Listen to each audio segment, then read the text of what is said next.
Baik, Assalamualaikum warahmatullahi wabarakatuh.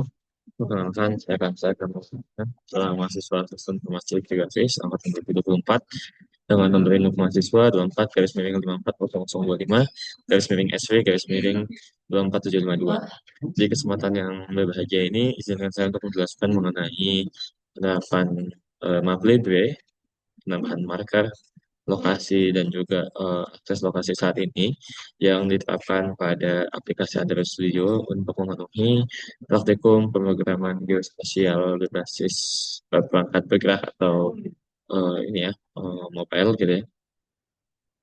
Sehingga nanti kaitannya adalah bagaimana caranya menerapkan semua yang mengenai map Libre tadi gitu.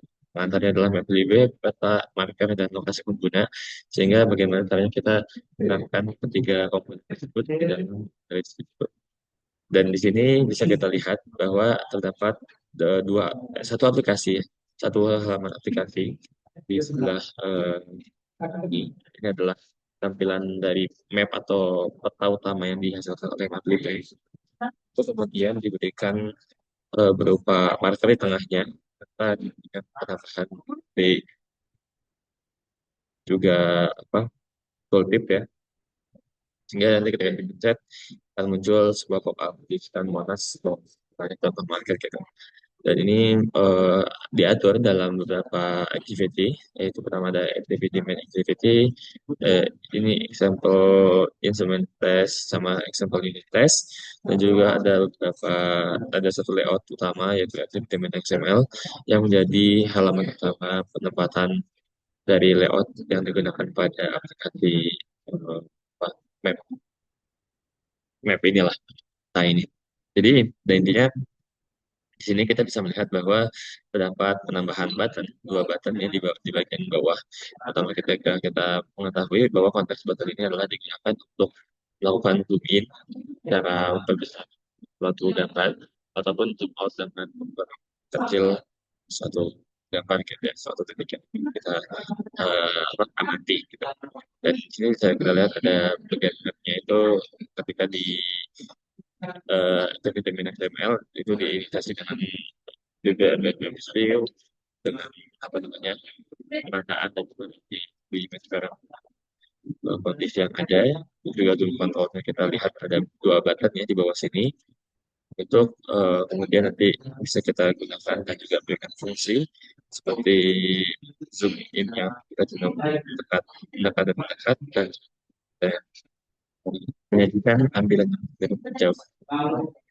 Dan di sini kita juga menemukan bahwa terdapat beberapa komponen human activity yang cukup penting dalam penerapan Web Libre ini, terutama ketika kita bicara soal penempatan peta, titik, dan juga lokasi yang saat ini sedang kita berdiri atau berada gitu kan. Dan juga itu kan kaitannya mengenai perizinan pengambilan lokasi dari perangkat. Sehingga bisa kita lihat di sini bahwa terdapat beberapa bagian yang sangat krusial ya teman-teman, terutama ketika kita lihat di Android Manifest juga ada beberapa yang perlu ditambahkan, yaitu salah satunya adalah permission, Android permission. Jadi Android permission ini kita lihat ada Android permission access course, ada permission access fine gitu kan, dan juga Android permission access state. Artinya secara tidak langsung di aplikasi yang kita buat itu melakukan apa pengaksesan atau permohonan izin untuk pengambilan akses lokasi kita sukarela gitu.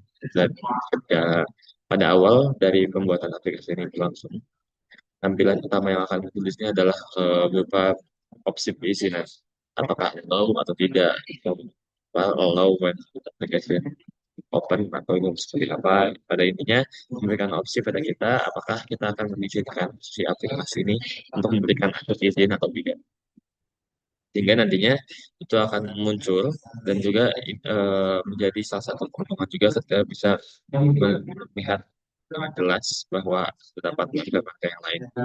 Dan ini kita lihat marker utamanya itu terdapat di Jakarta. Itu adalah penambahan marker yang kita terapkan di bagian titik. Dan ketika kita dengan marker berupa jalan apa titik, maaf, titik ya titik di titik. di pusat ibu kota Jakarta, yaitu di Monas itu sendiri. Lalu kita bisa melihat juga buat penempatan agent juga pasti dari apa, pengguna gitu ya. Ini ketika kita zoom ke arah yang masuk di tempat markernya, ini akan memunculkan daerah yang memang sesuai dengan titik kita berada, yaitu di daerah sekitaran Tamban di dekat dengan GM, ya tempat kita berada saat ini. Namun teman-teman, di sini kita juga bisa mengatur bahwa penempatan marker-marker ini bisa diatur dalam bentuk extended control di bagian location, sehingga kita bisa memilih dan juga menambahkan titik-titik koordinat dengan adanya import gitu, XML gitu, ataupun kita memilih titik sembarang lalu nanti set location gitu, sehingga nanti untuk lokasinya sendiri akan menyesuaikan dengan di mana kita menaruhnya, karena kan perangkat ini dia masih memiliki setelan bawaan dari apa namanya, eh, pembuat aplikasi utama, sehingga nanti untuk lokasi yang tidak berada di sini, sehingga defaultnya itu akan kembali ke bagian San Diego. Sehingga di juga kita bisa tentukan titik-titik yang memang bisa diisikan pembuat. Ini saya berikan titik-titik, ada 6 titik ya totalnya. Dan lalu ketika kita pencet di jambu banggong ini dan set location, maka lokasi kita akan pindah pada jambu banggong tersebut. Ini akan berimplikasi pada bagian halaman ini, sehingga di pada peta set location kita itu akan berpindah dari awal tadi itu setengah apa, di dekat dengan kota Jakarta, sekarang berpindah ke Jepang. Dan mungkin di antaranya ini adalah pengembangan sederhana mengenai penerapan aplikasi FLibra, terutama tampilan peta di dalam aplikasi Makat Bergerak ya. Sehingga ini bisa dikembangkan menjadi mungkin ke depannya dapat menjadi satu terobosan terbaru dalam pembuatan aplikasi penunjang dalam survei atau penunjang dalam pemetaan sederhana. Khususnya kalau jika misalkan dalam konteks ini kami sedang coba memprogres suatu aplikasi yang bisa memetakan damkar yang ada di kota Jogja dan juga sekitarnya, sehingga nanti bisa lebih mudah ataupun lebih simplitas nantinya untuk kita mengakses dan juga melakukan dengan damkar di sekitar Yogyakarta. Nah, itu yang dapat saya sampaikan. Mohon maaf. Eh, Assalamualaikum warahmatullahi wabarakatuh.